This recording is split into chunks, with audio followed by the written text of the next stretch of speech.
dog. Somehow I knew that was going to be the first question. I know, right? How's your dog? Kelly and I loved your dog. He's doing good. We went for a swim down at the beach.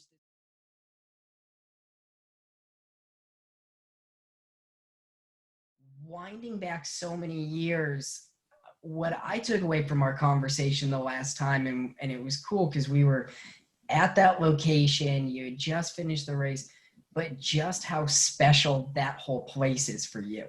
And that journey from Badwater and from the lowest point and up into the Sierras and Whitney, and it seems like that stretch of road and that kind of geographical area has always been special to you. Do you remember the first time you were out there and how you just got to that area of the country to begin with? Yeah, so actually it goes back in time to the early days of Netflix. And I used to send out the DVDs to people. My Aussie cousin sent me this DVD of this film called Running on the Sun. So really that was my first experience with that, by seeing it in film, and just the landscapes seemed so out of this world. So it just really intrigued me in the mystery of the area. And then my first experience was going out there with Ian Adamson, and who was working for Newton at the time. And Ian was an adventure racer, and I went out there on his crew. And so for me at that point in 2010, and I've been running for, like, believe it or not, almost 20 years with marathons. And that was actually my favorite running experience, was crewing for him up to that point. And so it really made a very strong impact on me.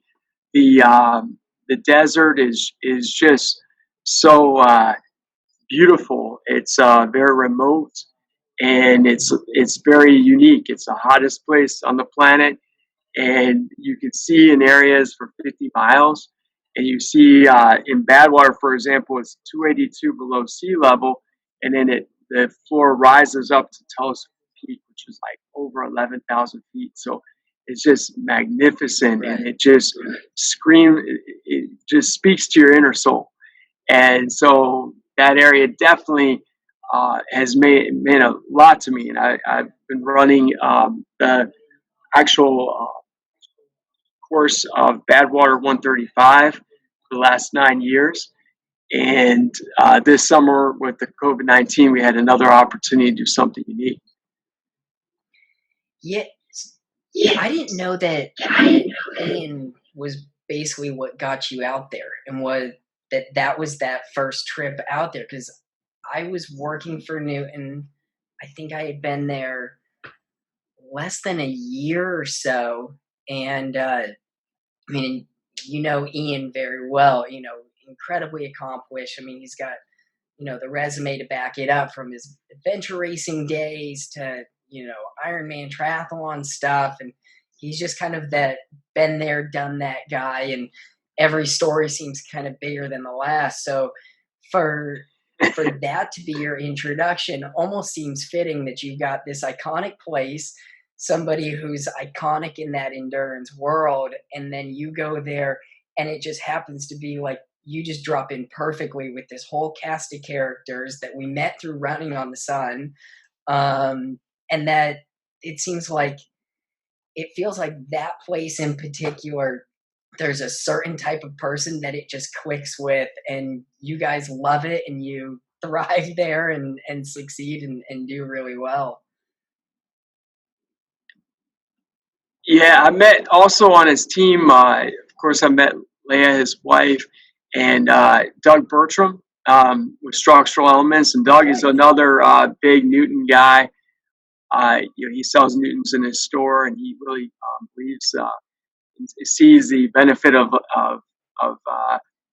their structure for your stride and keeping you injury free and healthy. So we connected, and in the next year I went back. Doug was actually my crew chief. So we've had a long long experience of like connections through this whole event, but definitely such a really amazing place. And if you live in California, I mean, it's so amazing you have the Sierra Nevadas in your backyard. What a treasure! So, for me coming from Ohio and the Midwest, like there's nothing that is remotely comparable, out here. It's funny. I was telling somebody recently that I definitely did not appreciate growing up here as much as I should have. So you crew for Ian that first year, come back. What was that transition then like when you come back and you're actually running those roads? And like you said, you've seen them in the documentary now, you've crewed them and run sections before, but now it's like, all right, this is your deal. What was that kind of process like, or how was that change in relationship with Badwater and that stretch of road? But it really helped to be in the crew because while I was crewing Ian, I got to see his approach. I got to learn a lot. Of course, this summer we weren't actually involved in a race and we were doing our own event. Um, but I still had a supported effort and we had crew members. So that's one of the elements and layers of this. It is another level challenge because, it's one thing to be really fast, like to be able to go out and run 100 miles or 135 miles really fast. It's another thing to be able to go out and do it in heat or really cold climate, like at the finish. But then it's another element to be able to effectively organize a team of strong-minded individuals who are able to really support you because it's really the team effort is so important. So that really helped me with setting up my team effort. But before I went to the first Badwater race I ran, I actually ran the Spartathlon. And that was the only ultra I've ever run where I completely um, didn't finish. So outside of the big backyards, which are kind of like there's only one person that finishes in those races. So, Right. but I had a rough Spartathlon race for a number of reasons. But I made it to mile 116, and it's like a 153-mile race. And I ended up stopping and just calling it a go at it. So having come off a big a race like the Spartathlon and not finish the race, my number one goal in Badwater that year was to finish the race. So I would say I was a bit on the conservative side when I did it the Yeah. first time, um, but still trying very hard. But I was conservative, and I was very careful. I didn't want to like DNF in the race, and so I was fortunate Right. to have a really good team that surrounded me. But I was careful to like hike the mountain portions and be conservative in the heat, trying to preserve my energy so I could make it the whole distance. So you're able to that Spartathlon race almost kind of took some of the pressure off, or you're able to, like you said, recalibrate the goals and go, all right, the the priorities have changed now. Crossing that finish line is number one. We'll have other years or other times to worry about going fast, but was maybe a nice little ego check having that rough Yeah, Spartathlon exactly. going Yeah, into it. the Spartathlon, I thought I was invincible. So we had an emergency landing in Manchester, UK, on the way over. Some Okay. hiccups on the flight, like they thought there was a fire, and I ended up not getting to Greece until like midnight. And then I just I didn't. There wasn't that many connections at that time. There were only 4 or 5 Americans running the race every year, so I didn't have that great of information about what to anticipate, and I didn't do a great job of planning like any type of fueling along the route. I just kind of thought everything would be fine, but I don't Yeah. like. They had like this grapefruit electrolyte drink, and it was terrible. So and I learned, and also I went out with this Brazilian runner. and we led the race the first like 50 kilometers or marathon. That was not good planning. So I learned to definitely like pull back some, and also I was pretty disappointed not finishing. So when I look back on that at 116, I had my parents there and another friend, and I kind of felt bad because they were out in the rain and I was out in the rain. And yeah, I wanted to quit at the time, but also I was concerned about them being out there. Right. But it was like if it was today, I wouldn't have quit that race. So I learned from that. That was a good Yeah. experience, and like learning that I had much more in my tank if I would have just walked, maybe 10 miles, maybe another 20 miles. Who knows? But eventually I would have been able to pull myself back. And that's where I just like, I learned a lot from not, or from failing in that event, so to speak. And it made me a stronger runner ultimately with Badwater. And so with Badwater now, I've run it 9 times, and then I did the solo effort this time, and I've never quit in the race. I've had a time where I had to stake out, where you stake in, and then you take a Yeah. cool off, and then you come back to your stake, and you have to still finish within the 48 hours. But the Spartathlon taught me about a little bit more about what I have in terms of our internal reserves and how we can pull that back.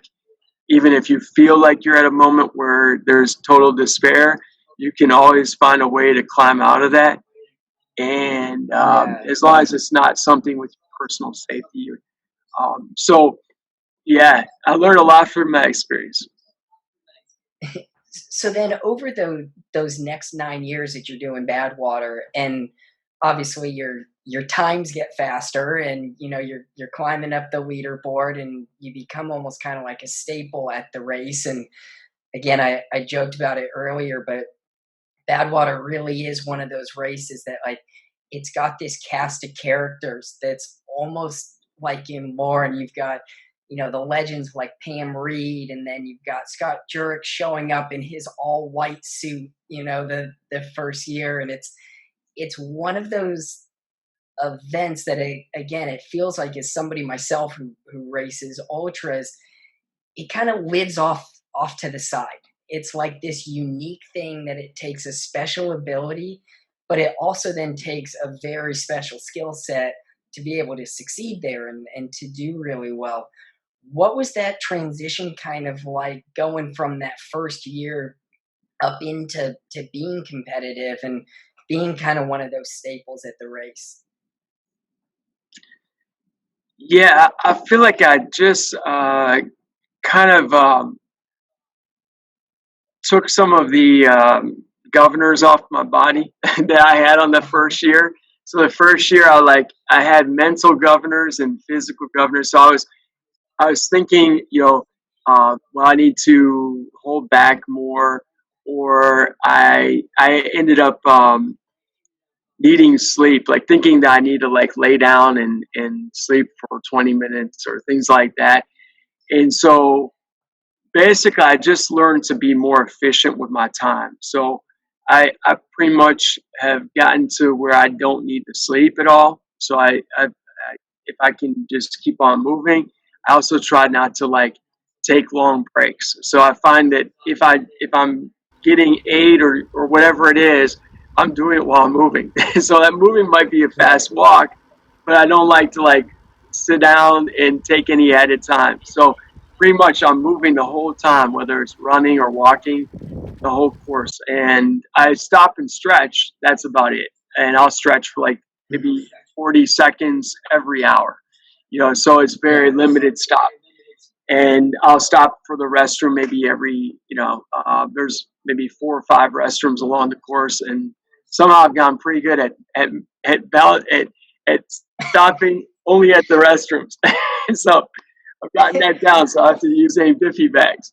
So I think I think anybody who runs regularly, has that same experience, whether it's doing something big and crazy like you, or just in that weekly loop that we do, that somehow right when we hit that portage on from the construction site, 2.5 miles down the road, it's like, hey, my body just knows. I'm used to the Man, used to the I'm routine. more excited about that than hitting like a super fast mile on the mountain. Yeah, Right. exactly. Yeah, yeah. So I just became, I think, more. I also understand it. Now I've gotten to a place where I actually know that course. Like I know my own backyard for real. Like Yeah, so, it's kind of funny, but I kind of know the course very well. So I do know the course. But I also training. I like really. I feel like I really kind of continue to uh, aim to perfect the training and like working on heat training, being adapt to the heat, but also climbing. There's a lot of climbing in Badwater, so I think the traditional 135 race has maybe 16,000 feet of climbing, maybe a slightly less than that, but that's a pretty good amount of climbing, over 135 miles. So coming from Ohio, we don't have mountains. So we don't have altitude. We don't have altitude. So usually when I run the race, in fact, I get zero altitude acclimation. I usually just yeah, go straight from the Vegas airport to Henderson to Death Valley, and that's it. I like go right there. But yeah, you know, I feel like I actually love going up the mountains, and a lot of like West Coast runners, they love the mountains.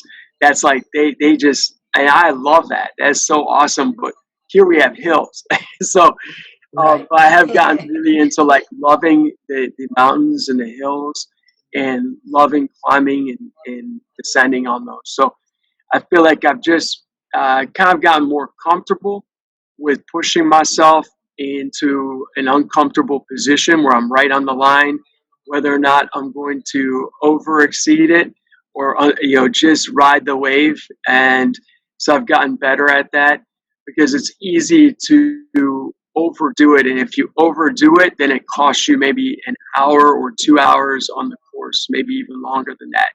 So it's very challenging to know yourself well enough. Like I don't have any heart rate monitors or anything like that. I just go off of my intuition.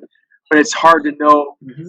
because you're pushing. Like I mean, I can tell you, like even at mile 25 or 35 into that course, I'm feeling tired. Like I feel it. Right. It's not like mile 110 and then I'm tired. Like I kind of feel it. I'd be lying if I didn't. I feel fatigue. I feel different levels of fatigue through the night.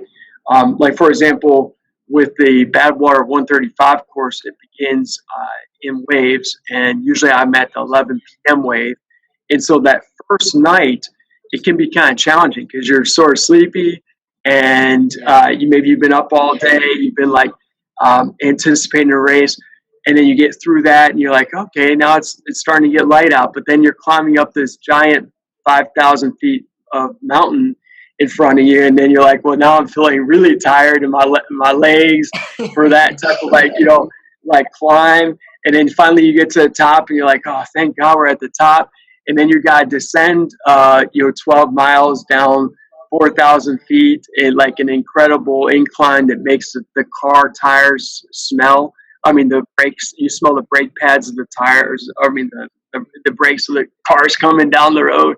So Right. it's really, and then you're feeling, oh my God, I'm feeling like intensity on my quads, man. I just can't wait till we get to level ground again. Then you get to that level ground and the sun is rising and you're like, wow, it's so hot again. And you like say, well, your body gets tired of running on a flat surface. And you're like, when are we going to get to that mountain again? So it's like there's different elements of a race, and every 15 miles presents a new challenge. It's kind of wearing on you, and then all of a sudden you switch into a new mode, and you kind of get beyond that particular milestone, and you look forward to the next item on the horizon. But So then, I was yeah. gonna say, so you've got those changes coming along, and like we were talking about, the changes over from the first year going out and crewing to then where we're at now. How did that evolution, or how did that? I guess what I'm trying to ask is, what was the decision when it turned out that, okay, this year the race isn't going to happen because of COVID? Let's try to set this fastest known time. And is that something that had kind of always been in the back of your mind, or because I know you've done some same similar things with the Appalachian Trail and other areas, but it seems like this one kind of hits close to home, and maybe it was a little bit of right time, right place, which is everything going on, that this was the year to get it done. How did that kind of whole transition happen? Yeah, I think I've always really had an intrigue for that course from the original course, the Badwater to the top of Whitney. But this year, if it wasn't for 19, I don't think it would have happened. Like I would have done the traditional course, and I would have been happy with that. I was said, okay, that was Yeah. really nice, and head on back home.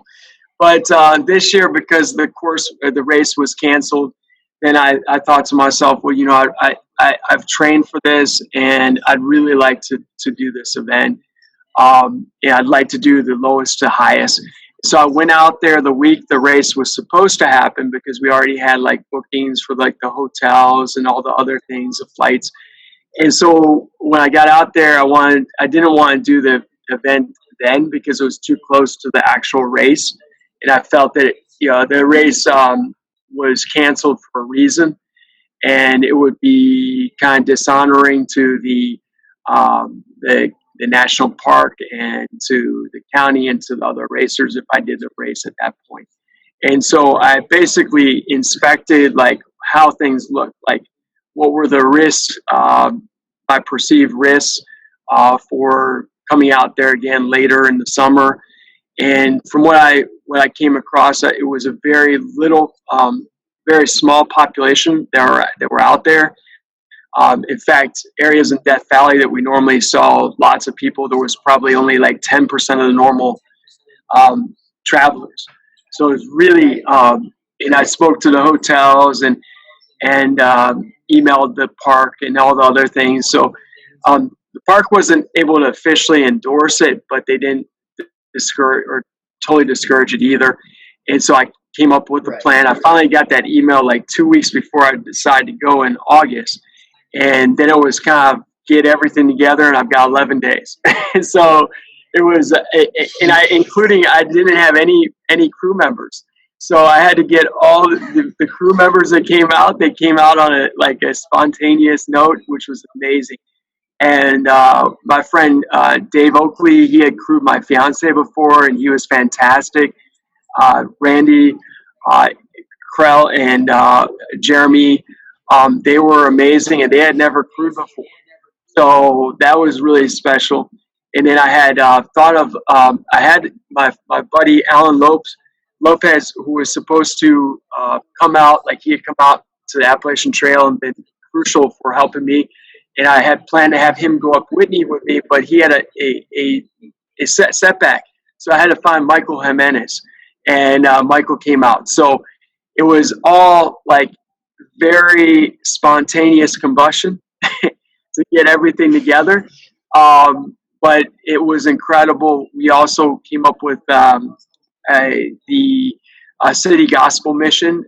They basically are an amazing charity in Ohio that they do work with homeless and individuals in recovery. And I contacted one of the people there, um, and they were on board, and it all just kind of crescendoed together. And I couldn't be more grateful in how it all turned out. Like, I mean, during the actual event itself, everything just kind of fell into place. I really didn't think it was possible to get the record when we got to like Lone Pine, which was at mile 122. And I felt like completely uh, inept of energy. I felt like just the desert had taken all my resources. And if you asked me then, I would have said my chances were less than 1%. So it Wow. was incredible. I was just thinking, get to the portal, and I was like, I called my fiance Kelly on the like maybe a mile outside of Lone Pine, and I told her, "Honey, I'm really sorry. I don't think I'm gonna be able to make it. The record. I'm gonna probably just go for the portal. I'm feeling really rough now. I can't imagine myself being up on the mountain." And she basically said, "Honey, you got this. You got give it a shot. You got to give it a shot. I'd like you to get the record." And I thought, well, okay, we'll see, honey. And so then my crew members, they were all very supportive. They all like kept a positive attitude and were just like, well, we'll see when we get to Portal how you feel. And then Marshall Ulrich, who set the record back in 1991 and is definitely probably, if not the most iconic Badwater runner I know of, and I don't know who is. He insisted on having my crew call him at mile 135 when I got to the portal. And so I had called him, and he basically said, "Harvey, you can't you got to go for it. You got to do it. You still can do it." As a Marshall, I don't know, man. I really don't know. I said I may only go a mile up the trail, but I'll do my best, and I really appreciate it. So Marshall, he displayed what I hope to someday display when the next person goes to challenge the record. And I think it's really something awesome of running and ultra running in general. Just that type of like good sportsmanship and camaraderie, and the fact that he was trying to help me, to get that record. And he had communicated with me probably 10 times before I even went out to do the record.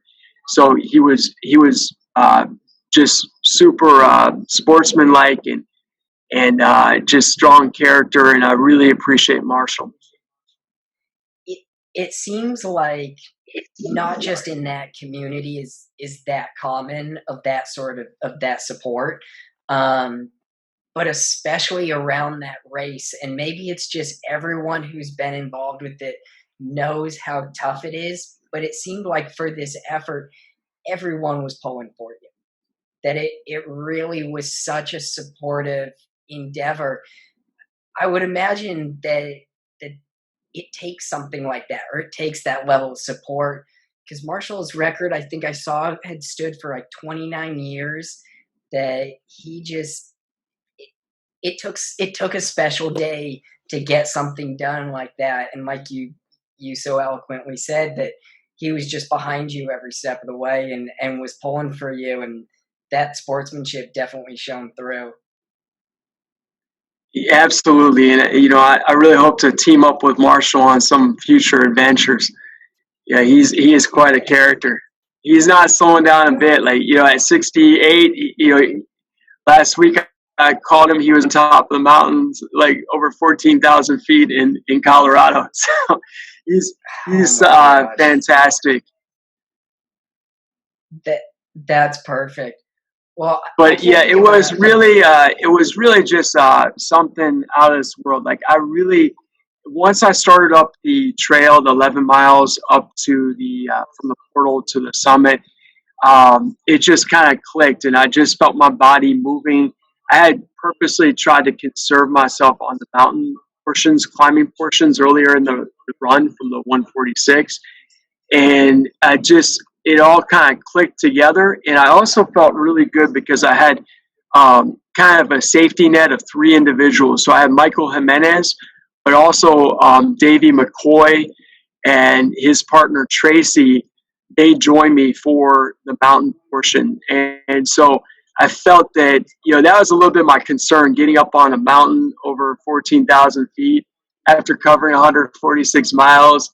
And, just the thought of being like so depleted on top of a mountain. So having all 3 of them go up with me was also a little bit reassuring. And maybe that just helped to like re-spark, my internal drive. But I just was focused, and, really, we didn't know. I didn't know. Maybe they had an idea. I said, either we're going to get the fastest known time or the second fastest known time.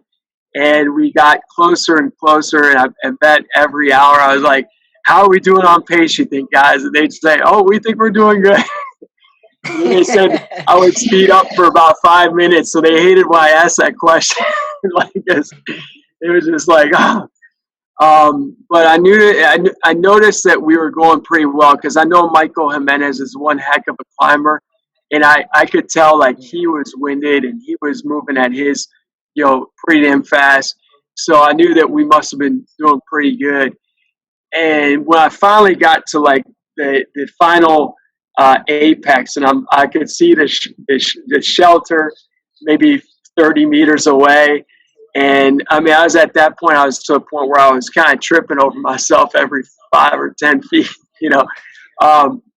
And fortunately, I had my Boca AT Newtons on. I mean, they were amazing. I probably kicked like a couple dozen rocks and I didn't really feel anything at all.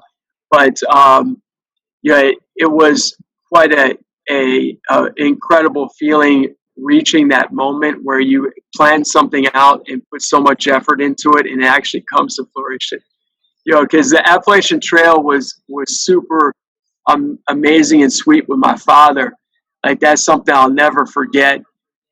We did not make the fastest known time there. We got the 8th fastest time. But to hit on an area where it was more my specializations with the Badwater to Whitney, and to actually make that goal was something I'll never forget. That was really something special. Especially I was thinking of my fiance and my team that I told them there was no way it was going to happen. I said 99% no way. So on the way back down, it took me forever and I took a lot of breaks. But I kept on thinking, like, what are they thinking? So it was very nice to catch up with the group. Like, he did it. He pulled it off.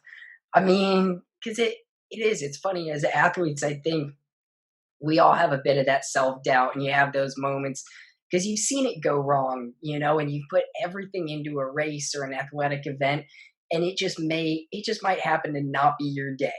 And that's the way it goes sometimes. So then when everything does come together, it's pretty special. And you do kind of cherish those and go, all right, I'm going to remember this day, just like I remember all the bad ones and that Spartathlon, that you learn from them. You also got to tuck away those really good memories for when things are going south and go, that one time I didn't think it was going to happen and I pulled it out and something magic happened. So we'll stick this one in the bank as well. Definitely. Awesome. Well, I can't think of a better place to end this, but congratulations again on an amazing athletic accomplishment. Is the plan to go back to Badwater next year when everything's back up and running and racing? Oh, absolutely. And that, that's another thing, like, this experience was special, definitely special to me, but the race itself is actually even better because you have the other runners out there, and there's an incredible amount of camaraderie between the runners and also the racing. Like, it's kind of challenging when you're running the event and you don't have anyone to push you or pull you. Like, that's one of the things I found was kind of challenging for going for the FKT. But, so having those other runners and the other teams, it's such an international field of like 20 or more countries. That's what makes that race my favorite race. So it's not quite the same for sure by any regard as the actual race itself. Yeah, so I'll definitely be out there. I'm going to go for number 10 Badwater. And, I'm hoping to continue doing this for as long as I'm alive. So we'll see how long that lasts.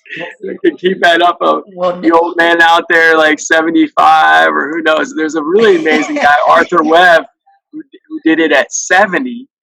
And he almost, I think he hit about 32 hours or 31 hours. It's really amazing.